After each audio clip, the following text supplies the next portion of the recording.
we are delighted to share the company now of Dennis Paulson, a winner on the PGA Tour. He will be an analyst this week for PGA Tour Live, and surely you have caught his excellent show on SiriusXM PGA Tour Radio. It's called Inside the Ropes that he hosts with Carl Paulson. DP, it is great to see you again, my friend. Dom tells me that you're now a grandpappy. I am a grandpappy. Thanks for having me, Matty. You're the godfather for all of us that are still doing SiriusXM. So we appreciate the fact that we're actually calling golf on the radio. Still sounds crazy, doesn't it? Yeah, it's awesome. And we love the job that all you guys do with PGA Tour Radio and more. So, DP, I guess the place, we got a lot of stuff to cover, but the place I'd love to start is what we witnessed from Hideki Matsuyama on Sunday at the Genesis Invitational. He shoots a 62. It gave a really good run at matching the record with a 61 at that. But what was your reaction to what you saw from Hideki Matsuyama, and what might it mean for a few weeks down the road, say Players or Masters? Well, you never know. I mean, it's kind of it's a snapshot of how he played yesterday. And he even mentioned the fact that he didn't play that great, kind of going through the numbers. He was a little off early in the day, but he scored really well. It was one of those days where he had a great score, and he hit those two. It sounds like Dennis Paulson is reconnected once again. DP, while you were trying to connect yourself, Dom was saying that there's an inverse ability to use technology as soon as you become a grandfather, and I think you just proved it to the world. Well, I sat here for 20 minutes. Everything was fine before we came on the air, and my beanie, which has actually got speakers in it that I walk with, grabbed it out of nowhere with my Bluetooth. So just stole my internet. That's why, or stole my sound. That's why you lost me. That was my microphone, and that happens to be in my bedroom about 60 feet away from where I am right now. So my apologies. No worries. No worries. Well explained. You're not going to be DQ'd on that. But speaking of Jordan's DQ, I'm not sure if you heard us talking about all of this, but Rory said, look, I understand the tradition that goes into it. Where do you fall on the severity of a player getting disqualified for an incorrect scorecard? It's probably the only rule that every golfer knows. If you did a test, it's probably the only one no one will get wrong. It's the only thing you're responsible for. It's a pretty simple rule. I don't want to see it changed. I don't think it's archaic. I feel bad for Jordan. There was a lot of things that led up to it. The double bogey, the fact that he had to use a restroom and he was sick, all those things kind of led up to it. I actually had a guy in high school for me put my scores backwards on 16 or 17 or 17 and 18. So I signed for the proper score, but the scores were wrong. I got disqualified. And the reason why we found out that it was him, as soon as I signed my card and walked out, he said, I don't think those scores are right. I think you need Dennis to come back in here and check it. He did it purposefully. So now he got disqualified. They wanted to put me back in the tournament. It was a high school, it was high school CIF stuff. It was not that big of a deal, although it was a big deal to play and stay. Yeah, but I get it. But it was one of those things where I learned right then that you don't have to know what your total score is, just what you do on every single hole. It has to be right no matter if it totals the right number or not. You got to have the scores in the proper spot. And it was something that I learned very young. And it's just, I think that's a rule that should never change. You should be responsible, and the guy who kept your score should be responsible too. Maybe there should be a little bit of a penalty for the guy who put down the wrong score. And I don't want to say anything bad about Tom Kim and why he put that score down, but it's your responsibility as a marker to pay attention to what your playing partner is doing that day also.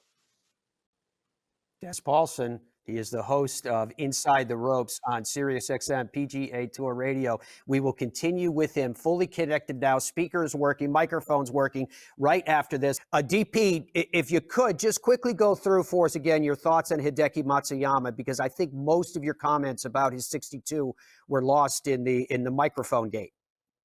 Yeah, sorry about that. He said, and it kind of sounded kind of weird the way he said it, that it was just an okay round of golf that he played because, it was so special the way he finished, got off to that really good start with the birdies early. But you look at his overall numbers, he was like 37th in proximity to the hole, and that's with a couple of kick-ins. So he didn't really hit it that great.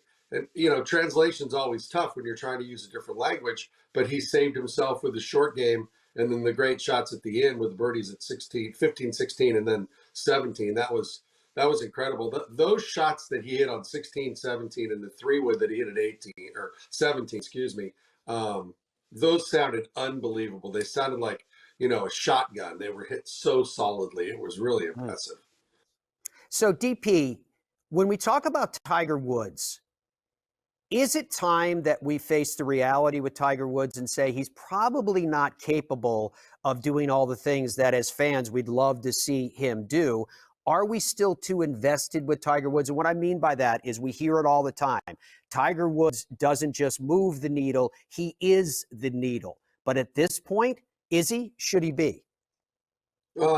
Yeah, he still should be, but is he? That's the question. I said it on our show on Thursday morning with the fact that we've spoken so much and so highly of Tiger Woods right now in the sense of him being a golfer that's going to play golf and not about his body and what's going on. But the big problem that he has, I think more than anything, Matty, is that it's his lower back now. Now that his leg is not a factor and not causing him a lot of pain, where is that next part of his body that's going to manifest this issue that he has with being able to swing? Because this swing has got a lot of speed without a lot of ground force.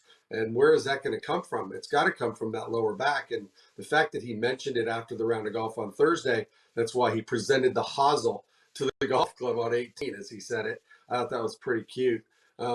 That where he hit that shank, but that is the thing that's going to get to me. That rotational force that he's putting on his body now to hit the ball as far as he's hitting it without using his lower body. That's a part that's going to be something that's really interesting. And for Tiger, the one thing he hasn't really figured out for the most part is how do I prep for a golf tournament and also finish that golf tournament?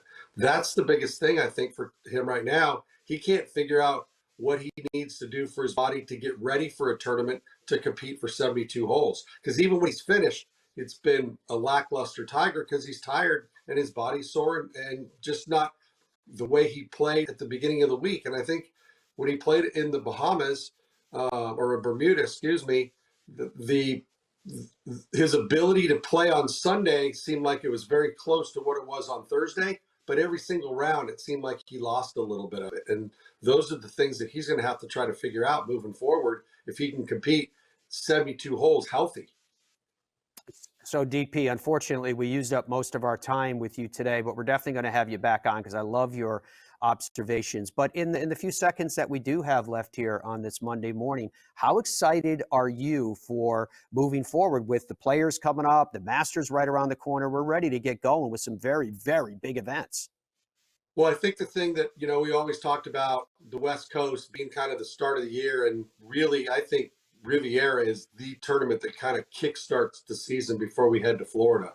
There's a lot of fun little tournaments that they play early. For me on the West Coast, I love playing all those because it was my hometown, but this is kind of where Riviera kind of puts kind of the PGA Tour and the season in center stage, and then we move forward from here. And I'm really excited about everything moving forward.